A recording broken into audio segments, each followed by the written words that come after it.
Imaginez-vous en plein hiver 1870. La France, jusque-là grande puissance européenne, vient de souffrir une défaite humiliante face à la Prusse. Des monuments effondrés, des milliers de jeunes morts, et le pays en pleine tourmente.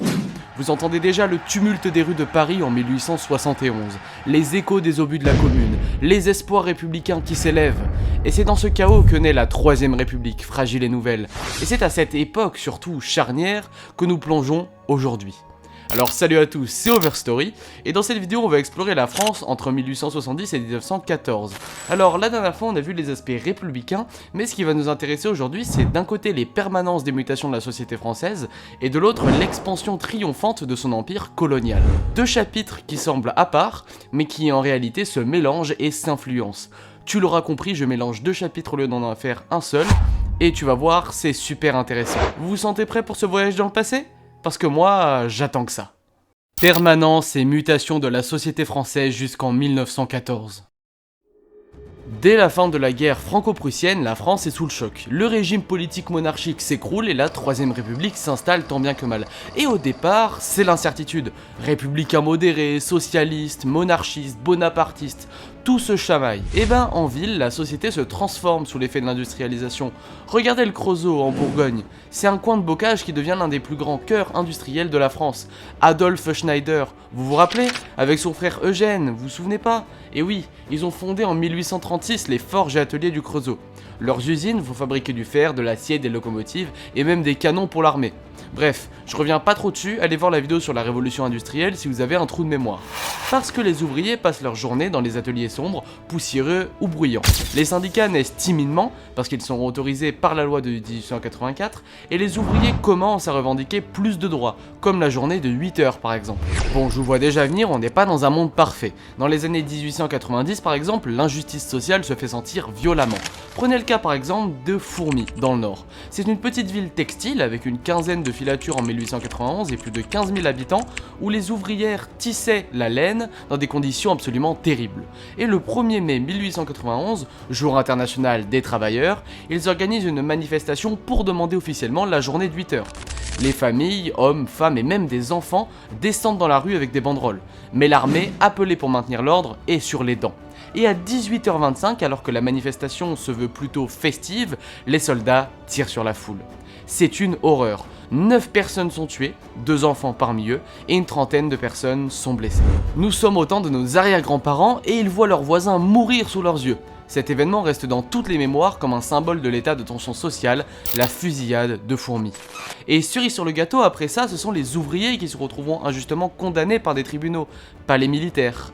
Bref, la France du début du XXe siècle n'est pas un paradis pour nos amis ouvriers. Et pourtant, malgré les tensions sociales, la France ne cesse de progresser techniquement et culturellement. Prenez Paris par exemple. En 1889, c'est le centenaire de la Révolution française. On organise une immense exposition universelle pour fêter ça. Et là, paf, grand moment d'audace architecturale. On y inaugure la Tour Eiffel, ce monstre de fer comme certains l'appellent. Sachez même que des écrivains firent des pétitions contre sa construction au départ. Et imaginez un peu, Gustave Eiffel, cet ingénieur de génie né en 1832 et mort en 1923, comme le magicien d'une tour vertigineuse de 300 mètres de haut. Et pour l'inauguration de l'exposition le 6 mai 1889, elle doit être démontée au bout de 20 ans. Mais c'est un tel succès qu'elle restera. D'ailleurs, rien que l'été 1889, plus d'1,9 million de visiteurs montent dans l'ascenseur de la tour.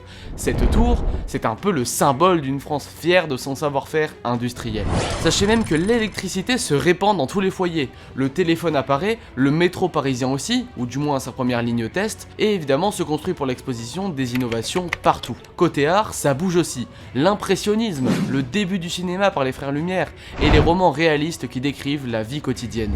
On a même le sentiment de vivre ce qu'on appelle la Belle Époque. C'est le nom qui sera donné à cette période pendant de très longues années, et le nom de la vidéo par ailleurs. Dans toute la France, la population vit ces mutations différemment selon la classe sociale. La grande bourgeoisie par exemple des affaires et de la finance s'enrichit, et se fait construire de superbes hôtels particuliers. Les classes moyennes, professeurs, petits commerçants, fonctionnaires, s'élargissent grâce à l'école gratuite qui crée des emplois. Et les paysans, quant à eux, ils sont très nombreux. Sachez que plus de la moitié de la population française en 1900 en était, et vivent modestement dans la campagne, même s'ils sont en train d'abandonner peu à peu leurs terres pour la ville. Et on va se réintéresser à un personnage qu'on avait parlé dans le dernier chapitre, qui est assez controversé. On va parler de Jules Ferry. Mais si, tu sais, cette personne qui avait rendu l'école gratuite, laïque et obligatoire, un républicain convaincu, laïque jusqu'au bout des ongles, et en plus de ça, c'était un fervent républicain antimilitariste. En fait, il aimait bien dire que les curés étaient des gens qui ne quittaient jamais le noir, et les militaires celui du gris de fer. En fait, ce qui est compliqué, c'est qu'à l'époque, Jules Ferry, ça montre deux images différentes, deux visages différents. À la fois, c'est un promoteur de l'école partout en France, et ardent promoteur aussi du fait de répandre la civilisation française dans le monde. À l'opposé, du point de vue politique gauche, apparaît Jean Jaurès, futur martyr pacifiste. C'est un journaliste tribun socialiste, député du Tarn. Dans les années 1890 et 1900, Jaurès dénonce à la fois la misère ouvrière et l'impérialisme colonial, avec sa célèbre expression « On a tué les colonies par la plume, on veut les achever par le canon ». Il représente une France autre, celle des débats enfiévrés à la Chambre, de l'émergence du socialisme et de la création des syndicats, comme la CGT créée en 1895, et aussi du journal L'Humanité, fondé par lui-même en 1904. Cette France-là, elle est très inquiète par les inégalités, car elle milite pour plus de justice sociale et moins de dépenses d'armement. La France reste fière de sa culture, notamment avec Victor Hugo et Émile Zola, qui ne sont pas si loin derrière, mais elle est troublée par les questions sociales. Et tout ceci pour dire qu'au fond, on arrive dans une nouvelle phase, l'expédition coloniale. Et c'est justement le pont vers notre prochaine partie. Métropole et colonie.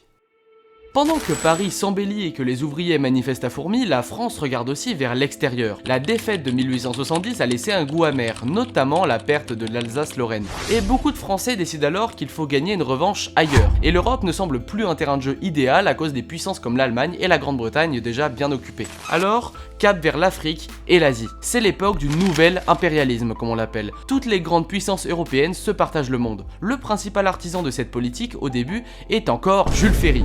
Et oui, ce même Jules Ferry des écoles que j'ai dit tout à l'heure. Il pense en républicain qu'il est du devoir de la France d'apporter le progrès au peuple, je cite, barbare. Ouais, pas ouf comme connotation. Et ainsi, dans les années 1880, la France conquiert l'Algérie. En réalité, ça avait déjà commencé plus tôt, dès l'année 1830, mais là, c'est véritablement consolidé. Mais elle ne s'arrête pas là, parce qu'on annexe également la Tunisie en 1881. Elle s'installe aussi en Indochine, progressivement, après les combats contre la Chine en 1883, ce qu'on appellera la Cochinchine Sud et le Tonkin Nord vont devenir une sorte de protectorat français. On parle même d'Indochine française, où Saigon devient la capitale au sud, et Hanoï au nord. Plus loin, ce sont Madagascar en 1896, et des territoires en Afrique occidentale ou centrale, qui sont annexés. Bref, en 1914, la France possède l'un des plus grands empires coloniaux du monde, notamment avec le Royaume-Uni. Mais la colonisation, c'est pas seulement envoyer des soldats, c'est aussi construire des routes, des ports, des écoles coloniales, voire des villages indigènes reconstitués pour montrer aux métropolitains, je cite, nos sauvages civilisés. Flippant comme mentalité, vous allez me dire. D'ailleurs, parlant d'exposition, l'exposition universelle de 1900 à Paris a voulu marquer le passage au nouveau siècle en exhibant ces merveilles du monde. On y a également construit pour elle le Grand Palais et le Petit Palais, ces beaux bâtiments d'architecture Art Nouveau que vous connaissez à Paris. Et c'est aussi à cet endroit-là qu'on a justement reconstitué ces villages indigènes que j'ai dit juste avant. Ces festivités montraient une France triomphante, sûre d'elle, annonçant le XXe siècle. Et parmi les colons fameux, citons Paul Doumet. À la fin du XIXe siècle, Doumet, un politicien et homme d'affaires, est nommé gouverneur général de l'Indochine. Sous son mandat, Saigon et ses environs vont être modernisés sur le modèle occidental. Il construit routes et chemins de fer dans le célèbre Transindochinois reliant la Cochinchine au Tonkin par exemple. Et à Saigon même, on érige un pont en fer. C'est le pont Paul Doumer, aujourd'hui Long Bien Bridge à Hanoï. Bref, Doumer fait de Saigon une ville coloniale, c'est-à-dire qu'elle est à la fois ultra moderne avec l'électricité et l'eau courante dans les quartiers européens, mais aussi très ségrégée, c'est-à-dire que les Européens vivent dans un quartier tandis que les Vietnamiens vivent dans un autre. On y installe même un tramway à cheval et des jardins à la française. Pour vous donner une idée, Saigon en 1900, c'est à la fois un air exotique, palmiers, costumes traditionnels, etc. Mais c'est aussi un air d'Occident aseptisé. Sur un autre continent, cette fois en Afrique, la tension monte aussi. La France rêve d'un vaste empire du Caire au Cap, d'un océan Atlantique à l'océan Indien. Mais la Grande-Bretagne veut le même rêve, du Cap au Caire cette fois, en Égypte. Et en 1898, paf, Confrontation à Fashoda, au Soudan. L'aventurier Jean-Baptiste Marchand, avec son cortège de tirailleurs sénégalais, arrive au petit fort de Fashoda sur le Nil, là où les cavaliers britanniques de Kitchener s'établissent aussi. Une photo mythique nous montre Marchand saluant son adversaire Lord Kitchener en gants blancs un jour d'été au bord du Nil. Comme deux gentlemen se disputant un empire en botte de cheval, sauf que diplomatiquement c'est explosif. La France est sur le point de déclarer la guerre à Londres. Finalement, le gouvernement français, comprenant qu'une guerre coloniale serait un suicide contre l'Angleterre, décide de reculer. La crise de Fashoda est terminée sans coup de feu direct, mais tout le monde est nerveux. Et cet incident il montre à quel point la compétition coloniale a atteint un pic nationaliste. La foule française réclame du sang et du fer, on craint même un crash impérial. Quelques années plus tard, on préférera la diplomatie, notamment avec l'entente cordiale avec la Grande-Bretagne en 1904, plutôt pour diminuer les tensions. En 1887, on étend à toutes les colonies une nouvelle discipline appelée le Code de l'indigénat. En gros, on crée pour les indigènes, donc les populations colonisées, un statut spécial. On leur retire la plupart des droits des citoyens français, s'ils n'étaient pas déjà citoyens. Et on peut les punir à peu près arbitrairement, c'est-à-dire sans règle précise. Le code de l'indigénat, c'est la preuve à ciel ouvert que pour la France républicaine d'alors, la liberté, l'égalité et la fraternité restent à la métropole. En résumé, métropole et colonie forment deux mondes reliés. La France investit l'étranger avec ses soldats, ses marchands, ses administrateurs et ses missionnaires, mais il continue de vendre des machines et de l'armement en retour. À Paris, on construit la Tour Eiffel et on organise les expos. À Madagascar, on construit des plantations de café et des lignes de chemin de fer. À Saint-Étienne, on fabrique des fusils Lebel qui seront livrés à Saigon et des soldats indigènes de l'armée française. Ces deux France, si elles étaient apparemment éloignées, ce sont en réalité deux France très reliées. Et tu t'en doutes, à l'époque, il y avait quand même des oppositions. Des esprits éveillés, comme Jaurès par exemple, qui s'inquiétait des contradictions. Parce que oui, comment prêcher liberté et égalité en France et imposer la servitude, comme les corvées et les impôts forcés, ailleurs ? Et d'un autre côté, on a aussi des hommes politiques de droite comme Georges Clémenceau qui ont lancé des phrases du genre « Les curés et les soldats nous protègent à l'intérieur, prenons les dons pour coloniser ». Et oui, vous voyez très bien le problème. On remonte à ces hommes politiques que nous avons étudiés précédemment, et selon les politiques intérieures en France, elles varient sur la politique des colonies. Et ça se ressent même dans l'industrie, parce que par exemple, les industriels républicains, comme les Schneider qu'on a parlé tout à l'heure, ont joué ce qu'on appelle un rôle, entre guillemets, civilisateur, c'est-à-dire qu'ils payaient des salaires, entre guillemets, européens aux indigènes. Ils bâtissaient des hôpitaux, des écoles dans les colonies, histoire de se donner en fait une bonne conscience et d'exporter aussi leur modèle social. En fait, c'est une colonisation par l'économie également. Est-ce que vous voulez un petit parallèle plus important ? Ok, pensez à un spectacle de télévision moderne. D'un côté, vous avez les problèmes sociaux du pays, précarité, grève, sécurité sociale, et de l'autre, on vous vend en boucle des images de la Coupe du Monde ou des Jeux Olympiques pour vous donner la fierté nationale. À notre époque, on appelle ça divertir pour pacifier. Eh bien, au tournant du XXe siècle, la colonisation joue un rôle assez similaire. On pouvait dire au public, regardez ce qu'on conquiert, regardez ce qu'on construit ailleurs, et pendant qu'une partie de la population faisait face à des difficultés quotidiennes. Quelque part, on peut même parler d'un esclavage sous une autre forme. Bien que l'esclavage ait déjà été aboli un petit peu avant le Second Empire, on le retrouve sous des formes différentes pendant le Second Empire colonial français. En fait, la liaison entre la métropole et la colonie est aussi simple que ça. Cette liaison, on la renomme, entre autres, ici et là-bas, qui se voit notamment dans la culture populaire. Le ici, c'est la métropole, et le là-bas, distant, c'est la colonie. En fait, ce que vous pouvez retenir véritablement de ce chapitre, c'est qu'entre 1870 et 1914, c'est un va-et-vient incessant. D'un côté, à Paris, on construit des lycées, et de l'autre, on construit des drapeaux sur un château d'eau colonial. Et en fait, ce lien entre métropole et colonie, entre progrès et exploitation, ils ont forgé ce qu'on appellera bientôt la Belle Époque. Une période qui n'était, en réalité, pas si belle que ça. Nous voilà arrivés en 1914. La France a changé bien des choses.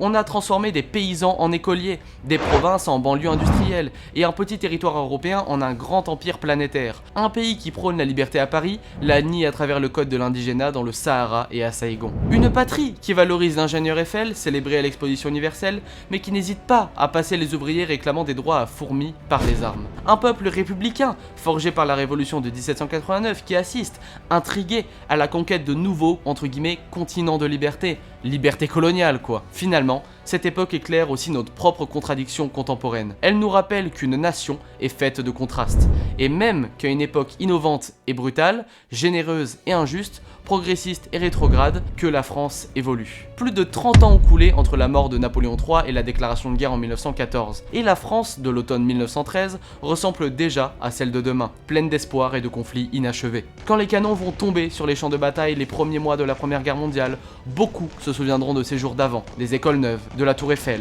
des villages indigènes, des chansons socialistes, comme des symboles d'un monde qui s'efface pour un nouveau choc historique. J'aimerais ainsi terminer avec une citation assez tragique de Jean Jaurès. Nous aurons beau dénoncer toutes les vilenies, toutes les corruptions, toutes les cruautés du mouvement colonial, nous ne l'arrêterons pas. Je vous remercie de m'avoir suivi dans cette plongée au cœur de la France de 1870 à 1914. N'oubliez pas que l'histoire est souvent une grande histoire de liens inattendus entre ce qui se passe chez soi et partout ailleurs. J'espère que ce chapitre vous aura intéressé. N'hésitez pas à vous abonner, à commenter surtout, parce que ça c'est très important pour moi, avoir vos avis, parce qu'une grande part des viewers, plus de 80%, ne sont pas abonnés mais regardent tout de même les vidéos. Alors n'hésitez pas pour me soutenir et surtout me motiver à produire plus de vidéos dans le genre. Bref, c'était Overstory, et je vous dis à très bientôt pour de nouvelles histoires.